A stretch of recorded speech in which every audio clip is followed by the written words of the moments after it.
حل آپ کی تجوری میں نہیں بلکہ آپ کی طرز زندگی میں چھپا ہے۔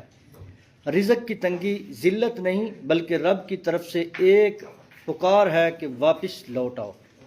14ویں سحری 14واں پارہ سورۃ النحل آیت نمبر 112 ہمیں ایک ایسی بستی کا واقعہ سناتی ہے، یہاں رزق کی ہر طرف سیلاب اور ہر طرف رزق کی ریل پیل ہے۔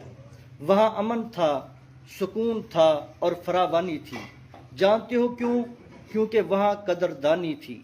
ہم اکثر کہتے ہیں کہ حالات خراب ہیں اس لیے پریشان ہیں، لیکن حقیقت یہ ہے جب انسان اللہ کی نعمتوں کی بے قدری کرتا ہے تو اللہ اس سے اطمینان کا لباس چھین لیتا ہے۔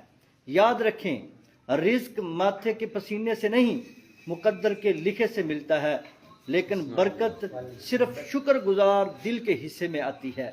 اپنی محنت جاری رکھیں، دوڑ دھوپ کریں، مگر اپنے دل کو اللہ کے ذکر کی زنجیر سے باندھ لیں، کیونکہ آپ کے حالات آپ کے پالنے والے نہیں ہیں بلکہ آپ کا رب آپ کو پالنے والا ہے۔ جس نے پرندوں کو بھوکا نہیں سونے دیا، وہ آپ کی دہلیز پر دستک کیوں نہیں دے گا؟